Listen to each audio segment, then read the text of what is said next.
कुछ भक्तों ने एक होटल में फ़ोन किया और कहा कि आपको अपने होटल में भगवत गीता रखना है क्या।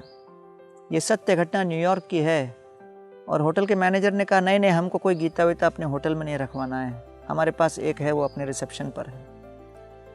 कुछ दिनों के बाद उस भक्त को रिटर्न फ़ोन कॉल आया और उस मैनेजर का कॉल था जो होटल से कॉल करके कहा कि आप तुरंत हमारे होटल में आइए, 250 भगवत गीता लेके आइए। तो भक्त लोग प्रसन्न हो गए, 250 गीता लेके गए और डिलीवरी किया। लेकिन मन में जिज्ञासा थी कि ऐसे हृदय परिवर्तन कैसे हुआ। तब वो होटल का मैनेजर कहने लगा, कुछ दिनों पहले हमारे यहाँ कस्टमर आए, एक गेस्ट आए और चेक इन करने के बाद हमारे रिसेप्शन डेस्क पर अलग अलग बुक्स रखते हैं हम मनोरंजन के लिए, उसमें एक भगवत गीता भी थी। वो गीता लेकर वो अपना लगेज लेकर अपने कमरे में गए और बड़े परेशान लग रहे थे। डू नॉट डिस्टर्ब का बोर्ड लगाया और अपने रूम में जाने के पश्चात अगले दिन प्रातःकालीन रिसेप्शन पे आके कहने लगे, ये भगवत गीता किसकी लिखी हुई है, कौन से संस्था से है, कहाँ मुझे इनके बारे में और जानकारी मिल सकती है, इत्यादि इत्यादि इतने प्रश्न पूछे। हम लोग परेशान होकर उससे पूछने लगे, आपको इस ग्रंथ के प्रति इतनी जिज्ञासा क्यों जाग गई। वो कहने लगे, सत्य बात बताऊं तो मैं कल रात्रि को बहुत परेशान होकर, हर प्रकार की आशा खोकर, हतोत्साहित होकर आत्महत्या करने के लिए आया था। कमरे के अंदर घुसकर आत्महत्या करने का ही मेरा इरादा था, लेकिन रिसेप्शन डेस्क से गीता जो मैं लेके गया, सोचा कि उसको थोड़ा पढ़ लेता हूँ।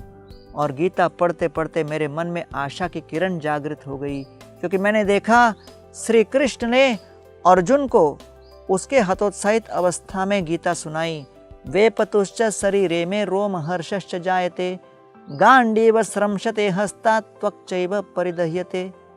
अर्जुन भगवान श्री कृष्ण के सामने ऐसी दुर्दशा में थे, उनका मन क्षीण हो गया और वो कहने लगे, मेरा शरीर कंपित हो रहा है, मेरा कंठ अवरुद्ध हो रहा है, नेत्रों से अश्रुधारा प्रवाहित हो रहे हैं, मैं समझ नहीं रहा हूँ मेरे जीवन में मेरा लक्ष्य क्या है।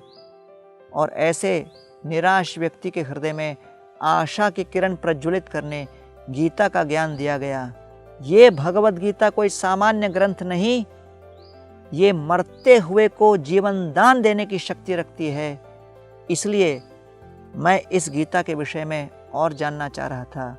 होटल के मैनेजर कहने लगे, उसके जीवन के परिवर्तन को देखकर उसने अपने आत्महत्या की योजना को पूरी तरह परित्याग करके अपने जीवन में और आगे कर्मठ प्रयास करके सफलता प्राप्त करने का निर्णय लिया। इसको देखकर हमने विचार किया कि रिसेप्शन के टेबल पर रखा हुआ एक भगवत गीता इस प्रकार की क्रांति मचा सकता है, तो हमारे होटल के हर कमरे के अंदर ये भगवत गीता का एक कॉपी होना चाहिए। इसलिए हमने आपको फ़ोन करके ये गीता के लिए ऑर्डर दिया। हमें बड़ी प्रसन्नता हुई कि आप ये 250 भगवत गीता लेके आए और हमारे होटल के हर कमरे में हम रखेंगे, जिससे कस्टमर इसको पढ़कर अपने जीवन में कुछ आशा ग्रहण कर सकते हैं। आइए गीता के ज्ञान को अपने जीवन में उतारें, निराशावाद को परित्याग कर आशावाद का अवलंबन कर अपने जीवन को सफल बनाएं।